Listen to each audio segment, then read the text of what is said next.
Today we're announcing that we're filing, the city of Cleveland and has filed a lawsuit, and over 80 or more other municipalities have either filed or will be filing today a lawsuit challenging the constitutionality of or a Ohio Revised Code that I think is Senate Bill 331, and it's a declaratory judgment action that we filed.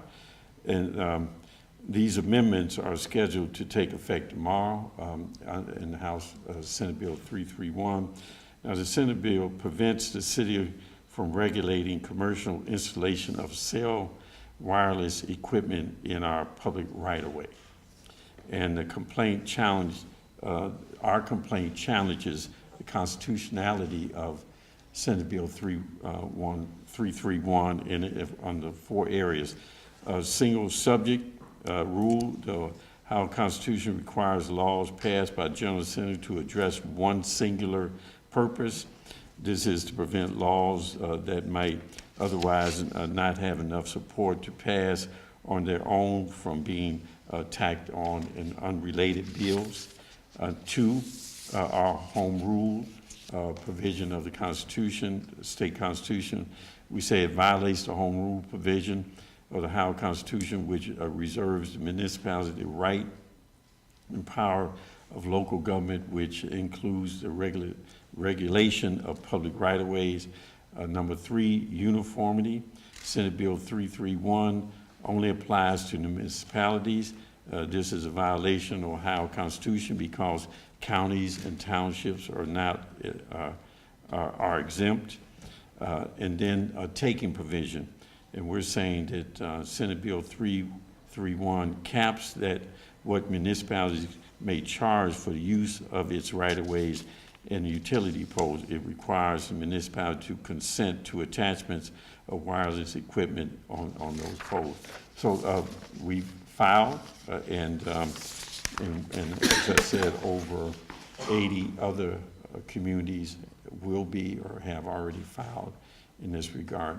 So I'm going to turn it over to the Mayor of Independence, and then we'll have Gary Singletary from our law department kind of give you the details of what's in our lawsuit. Okay? Mayor? Thank you, Mayor. Good morning. I'm Anthony Tagliati, the Mayor of the City of Independence, and I'm here representing more than 20 municipalities spread across a 7-county region in northeastern Ohio that have filed a separate temporary restraining order on Friday in opposition of Senate Bill 331. And there's numerous reasons, as Mayor Jackson has outlined, that we are opposing this, the unconstitutionality of it, obviously, as well as the complete loss of home rule and control of structures that are erected in our city's right-of-ways. And this is in commercial, residential, and historic districts. As municipalities, we cannot deny any request based on the spacing between poles. So the poles could be right next to each other within close proximity. We cannot deny it on the location of the poles, the design or the engineering, or the demand, the customer demand of the poles. We also lose zoning control for the aesthetics and the landscaping and the overall appeal of the poles.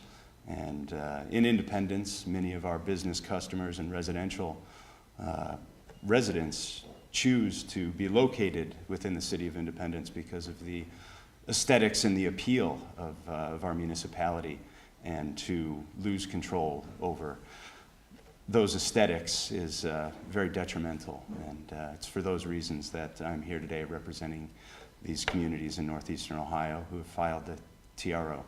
Thank you. And Gary will give us some details. Good morning. Briefly, for the reasons the mayors have addressed, the City of Cleveland has independently filed its declaratory judgment action this morning, and the Mayor of Independence is part of a larger group that was filing in Summit County. To go over briefly the causes of action that are raised in the complaint. First of all, the single subject rule, that's Article 2, Section 15 of the Ohio Constitution. It requires when the legislature passes an act that it not Christmas tree up the bill by including numerous unrelated subjects. This is often called log rolling. If you look at the way this bill proceeded in both the Senate and the Ohio House, the Ohio Senate had passed a pet land bill that dealt with the commercial sale of pets. That was the single subject of this particular bill when it was then given over to the House of Representatives in May, where it sat until after the general election in November. Only after the general election in November did the House Finance Committee undertake to review Senate Bill 331, and it's at this time, in a single day, on December 7th, they added numerous amendments to this bill that are wholly unrelated to the sale of dogs. And that included this particular legislation dealing with the regulation of wireless facilities in municipalities. It also included provisions dealing with the minimum wage, dealing with private control of certain employment conditions. Criminalization of sex with animals was included in the bill. So as we look at this bill, there is no single subject which the Constitution requires. There's no common purpose in this legislation other than a log rolling, getting several things passed that aren't united at the end of a legislative session before the 132nd General Assembly came into being in January. That's the first claim. We think it's obvious, an obvious claim in this instance. The second and third causes of action both relate to home rule. We believe that by attempting to preempt the city's ability to regulate the installation of these wireless facilities throughout the city in the city's public right-of-way, one, they've affected negatively, they've taken away the city's local self-government.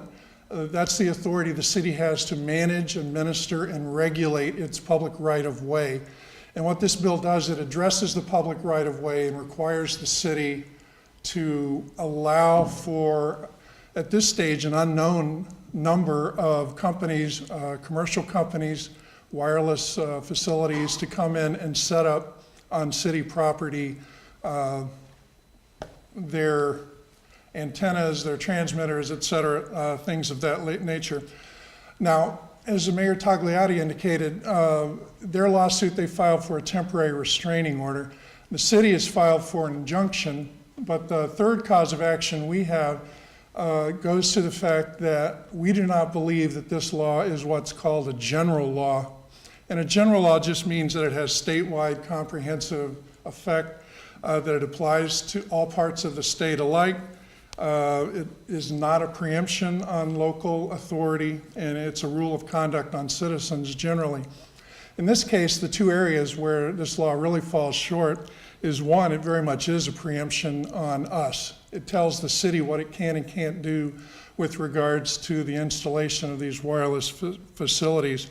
And as the mayor indicated, the non-uniformity provision goes to the fact that this law doesn't apply to county rights-of-way. It doesn't apply to townships, and I believe there's over 1,300 different townships in the state of Ohio that this law simply does not affect.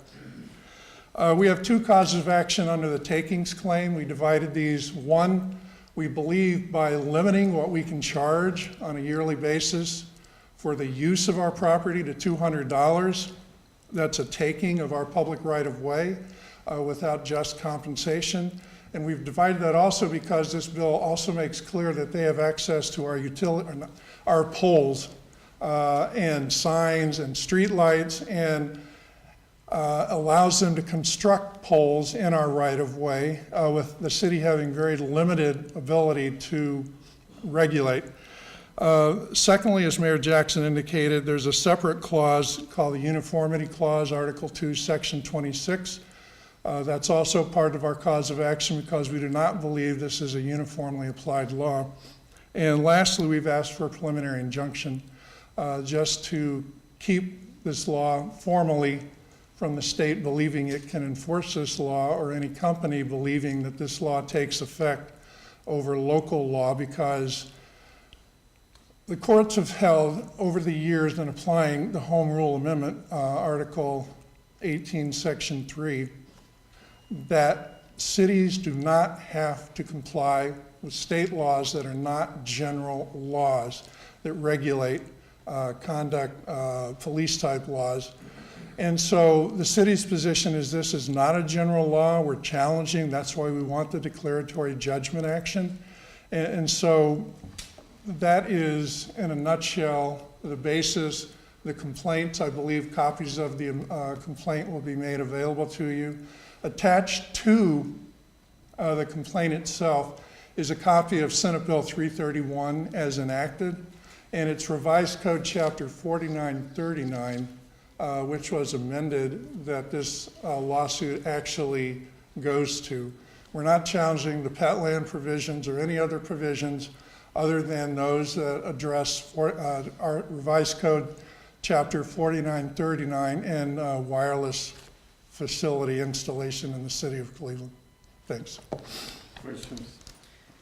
Mayor, what was, on the issue of fees, I know the bill says it's maximum of $250 or what you usually charge for some kind of commercial improvement, whichever is less. What was the city charging before this? Were you charging more to put these? Well, I don't know if they were putting them in. What you have is an industry now who is attempting to deal with, I guess it's a capacity issue. Why don't you explain? Certainly. Well, as it stands. Come over here. Oh, sorry. Over the past several, Chris Heltzel. He's one of our workers. Over the past several years, the city has put up and approved about 131 of these different small cells, or what are also known as DAS networks, which is a distributed antenna system. We have a standard format that we use whenever someone, like a wireless service provider, files an application with our Office of Radio Communications. Department of Public Utilities will approve the location, go out on site, inspect the facilities, make sure it can withstand a small cell or distributed area antenna system. And then the fee that we've been traditionally charging is $750 a year for the attachment. And then for any other attachment onto that attachment, it's an additional $250 a year. And this legislation caps it at $200 or what it would cost you, whichever is least. And you can see what it costs us and more, because we don't charge to make a profit. And many times we don't charge to recover all of our costs, but it's significantly more than $200. I wonder why this issue is important to you or matters to you that you would go and file a lawsuit over it. It's important and it matters based on what Gary has said. We have rights as a city, and not only and we have those rights in order for us to be able to provide for our citizens, and to have any corporation or any, in this case, a wireless company, come in and just say that they can usurp those rights before their economic benefits is not correct in our eyes. Would you say that, Mayor? I echo those comments, absolutely. And it's not only that, but it's also many of the communities that are part of this association here in the legal battle have historic areas in their towns that they've spent millions of dollars preserving, and to lose the control of that, to allow cell phones. And if I can expand on it a little bit, they have this broad authority. Before there was a process, they would come to the city, then we would evaluate it, then we would grant or not grant based on that evaluation. Now what is happening, they pretty much have the right, and then we have to demonstrate that they should not do it, and that demonstration, the threshold for that is so high that we figured it would never happen. And so basically they can just put things where they want and how they want, and it doesn't take into consideration any zoning, it doesn't take into consideration anything that we believe is important to our communities. You just put them everywhere. And then imagine if you had 3 or 4 or 5 companies competing for that installation for these large wireless corporations. It could be anywhere. It could be on a stop sign, it could be on a building, it could be on a pole, anything up in the air. And we're basically prohibited from stopping them from doing that, except in some very narrow circumstances that we believe is difficult to prove. Is that correct? The city, if there's a pole that, for an example, if there's a pole that a wireless provider wants to use, the law as it's configured now would allow the city, in talking with the provider, maybe a radius of 50 feet to suggest another area, which in a lot of places is not, there may not be a viable alternative. This bill also allows for the construction of new poles under the same circumstances as the regulation of existing poles and where things go. So you have any number of potential new poles being put with these antennas on them in the historic districts or residential areas or other areas where the citizens, basically through the city, have lost control over the aesthetics, the safety. They're also allowed to perform maintenance at any time on these particular installations without approval of the city. And just the coordination, the streets, the access, if you have any number of these providers who are out there operating at any one time doing maintenance or whatever, it just leads to an area where the city believes it has the local self-governing authority to control its public right-of-way. And this has been going on for some years. And mind you, it's not just the antenna. It's the antenna and everything that allows it to work. So you could have a huge box that they might put on a tree lawn, or they might, it's all this, but we have no say-so in that now, if this law passes. Now, do I understand that the municipal light poles are excluded? No, they're having a conversation around Cleveland Public Power. That's what I mean. But that's irrelevant to us. Why?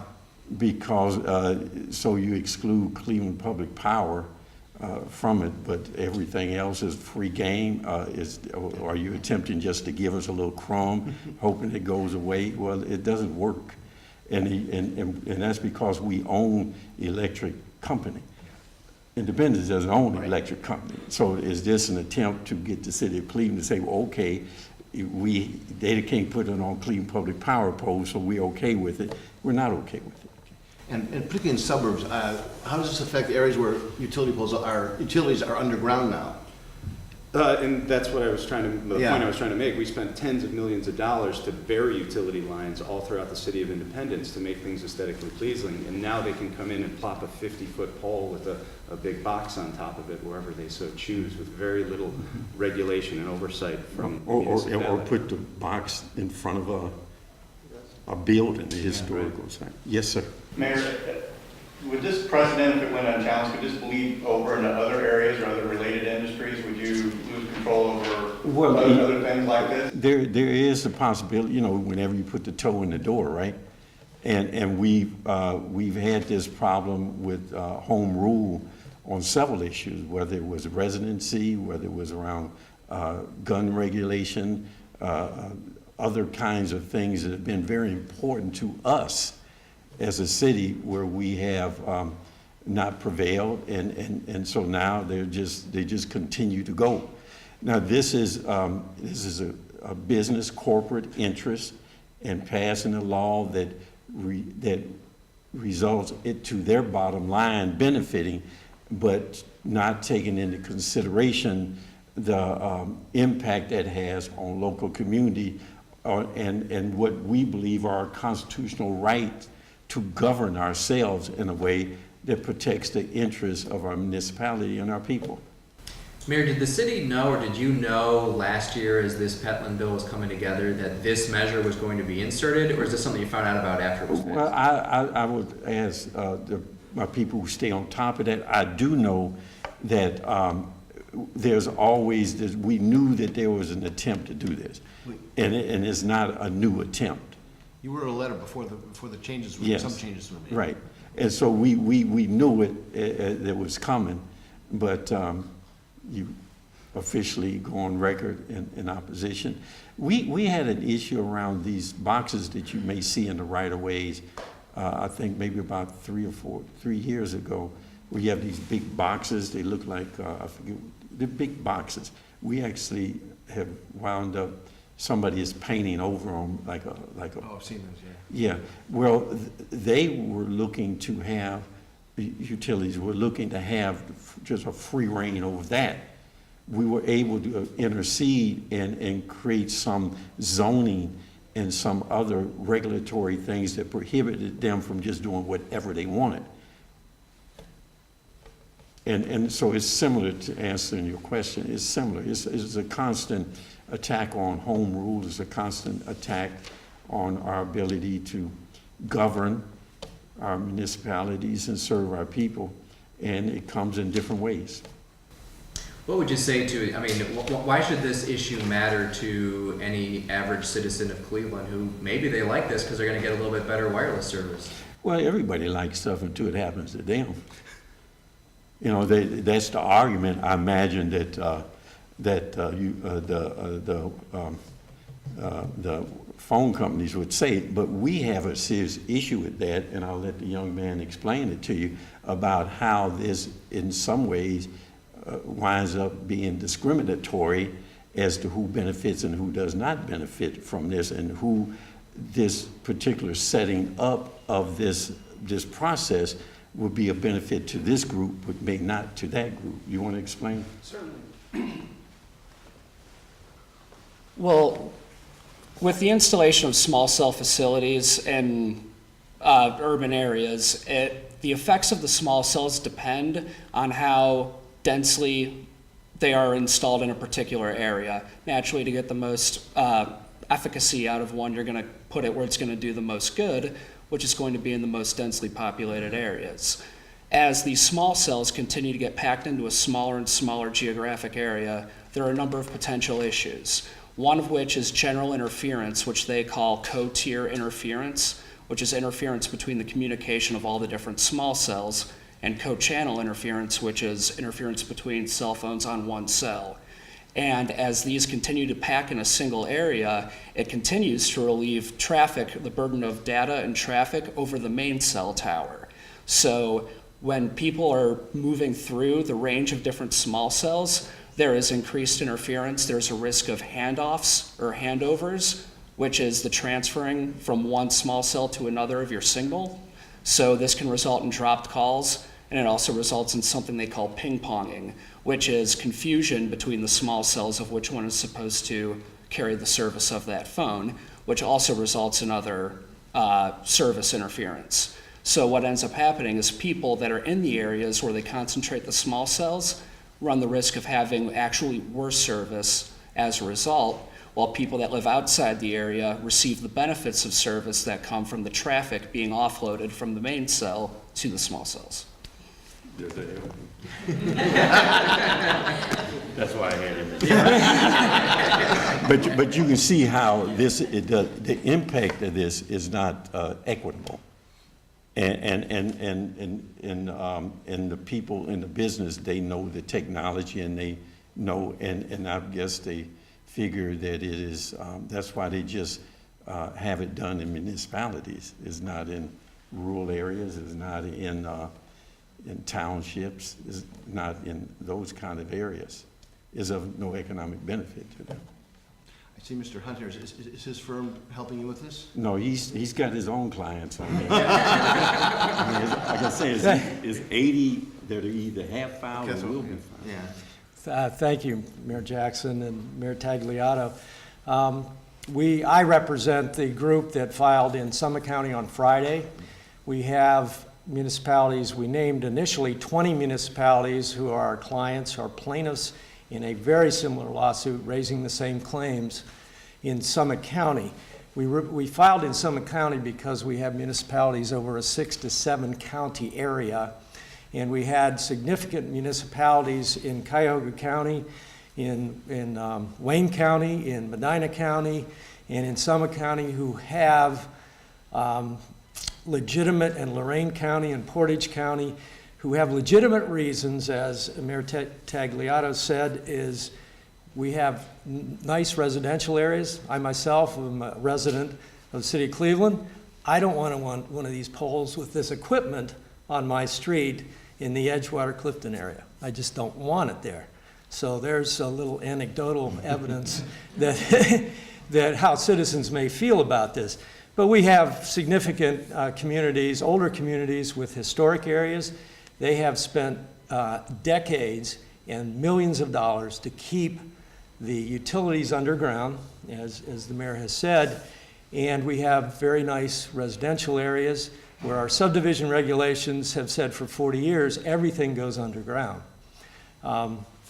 as well as communities who have refurbished their downtown areas and put everything underground.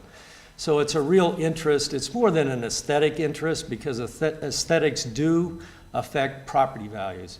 It affects your community.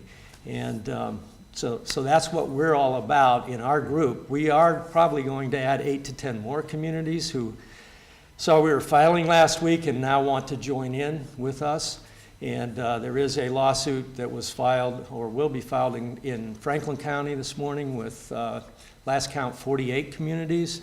There's a lawsuit being filed in Toledo, and perhaps one in Cincinnati at some point, either today or later.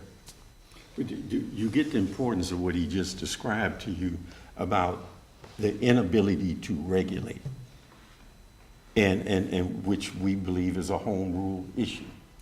It gives us, the Constitution gives us that authority, and to regulate in a way that is to the benefit of our municipalities and the citizens. So after you spend tens of millions of dollars doing something, then this company or companies can just come in by state law now and say what you have decided to do for your community is completely irrelevant for us. What is relevant for us is how do we deliver this service in a profitable way to us, to themselves, and we just don't accept that. Any other question? Yes, sir. What is the next step then in the judicial process that we could look for? Would it be the temporary restraining order be heard first, and we will look for a ruling on that, or where would it go?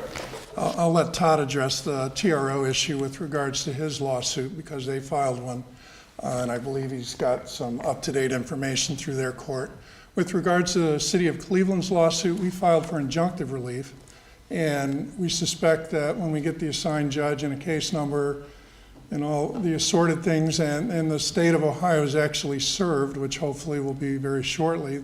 The case was just filed today. That the court will set up a briefing schedule to address the injunction issue, and then at some point the court will address the declaratory judgment, the issues raised there concerning why this is an unconstitutional law. And based on other lawsuits we've had, you might remember TransFat was a home rule challenge. We challenged tow truck regulations. Fannie Lewis law. Fannie Lewis law is one that's ongoing now, just recently went to the Court of Appeals after the trial court had ruled in Cleveland's favor. What the court historically does is set up a briefing schedule, because this isn't really discovery oriented. This is more of a legal issue as opposed to a fact. If I could, just one thing to keep in mind, if you look at chapter 4939, there's a section in the law that predates these amendments, and that section says the management, regulation, and administration of a public way by a municipal corporation with regard to matters of local concern, which is what we've been talking about here today, shall be presumed to be a valid exercise of the power of local self-government granted by Section 3 of Article 18 of the Ohio Constitution. I think by leaving that section embedded in 4939, at the same time the state is trying to preempt the city's authority to actually interact and regulate, minister, and manage where these small cells are going. And one other thing to keep in mind is we're talking about the aesthetics and property values. The antennas themselves are limited to 6 cubic feet, which is actually bigger than you might think, but the additional equipment, the wireless facility equipment, they also authorize in this bill can be up to 28 cubic feet. And if you think about that, that's at the very least 7 feet high, 2 by 2. So there are concerns that have been raised that have yet to be actually seen. We do not believe this is a general law, so we're going to continue to operate as we have. But I'll let Todd address the TRO issues. On Friday, my clients did file a motion for a temporary restraining order and for a preliminary injunction. Of course, a temporary restraining order is for 14 days in length, and before you can have a preliminary injunction hearing, and the purpose of preliminary injunction, of course, is to stay all matters until the lawsuit is decided. We have no idea when this lawsuit will be finally decided. We have no idea whether what judge will act more quickly in some of these lawsuits. This morning I had a telephone hearing with a magistrate judge in Summit County Common Pleas Court with the Attorney General's office from the state of Ohio on the phone, and we did agree that we would have a preliminary injunction hearing next Thursday at 9 a.m. in Summit County. We agreed to brief the issue. Of course, we briefed it fully in our motion. To support our motion, the state asked for a response by this Friday. We felt that was fairly reasonable, and we then have a chance to reply to that by next Tuesday with a hearing on Thursday next week. We felt we had some comfort that even though the statute will go into effect tomorrow, the new statute has a 30-day period for evaluating an application for completeness. The municipality can look at it for completeness, and then an additional 60 days after that, within which a decision must be made by the municipality, yea or nay. As everyone has said here, we don't have a lot of tools in our toolbox to stop these things. So we felt comfortable getting a preliminary injunction hearing in by next Thursday, and the magistrate judge, promised us a decision within a few days after that, within 3 days actually. And so hopefully we'll have a decision, at least on the preliminary injunction, and then things can be stayed till we can brief the entire case on the merits. I feel the same as Gary Singletary, that we have a really solid argument on the single subject rule. I think we have a very substantive and eventually successful argument on the home rule issues, but that's where things stand currently. Why didn't the city of Cleveland get a TRO? Seek a TRO. The reason being, it's a formal distinction, I guess. The city of Cleveland's position is this is not a general law. So therefore, not being a general law, the city does not have to conform to those sections that are not a general law. Todd seeking the TRO is sort of a belt and suspenders kind of approach, I would imagine. We have asked for a preliminary injunction, which is what the court is going to defer and hold in their case. But a TRO is only good for 14 days, and so based on the fact that we don't consider this a general law, we think it is clearly unconstitutional. There was no necessity, because we still have our own process that's been in effect for some time that we're going to continue to use as applications come in for these So in facilities. other words, if someone shows up tomorrow, or 2 days, whatever, you're going to treat it not as under the new law, but under the existing law. That's correct. Will the cities be held here in Cuyahoga County? Will the decision come from here in the county, or will it go down to Franklin County? How does that work? Where I'm sorry, which He's decision? saying, the injunction? Oh. you have cases in different counties, and how does it work if you rule in one county, rule in another county? Right. Each county, the Court of Common Pleas has authority over the case within its county. So our particular case would apply to Cuyahoga County. Todd's TRO, given the fact there's people in varying counties, I defer to Todd as to how he thinks that might work. Well, no one knows how this is all going to get sorted out by filing in virtually 5 different counties. We felt that the court in Summit County has venue, The state of Ohio operates in Summit County, and they're the defendant, and that's how you determine venue generally, is because of who the defendant is. And this law has application in Summit County, so that's why we filed there. And we weren't certainly forum shopping because we have no idea what judge we would receive when we filed it. And so I don't know how these rulings will come down, but I think we're probably first in line in terms of at least a preliminary injunction, which gives the parties at least some insight into where the court may be going finally on it. And if I can ask you a question. Sure, Mayor, anytime. Say you have the counties ruling differently on the same thing. Does that then shoot it automatically to the Court of Appeals? How does that work? No, it doesn't automatically go to the Court of Appeals, but each county Court of Appeals, and of course Summit County is a 5-county Court of Appeals, it would go there for decision in each of the counties, the decision, and then eventually, if there are inconsistent rulings, that would be an automatic, should be an automatic acceptance by the Ohio Supreme Court on the case. Okay. Well, thank you very much. Thank you.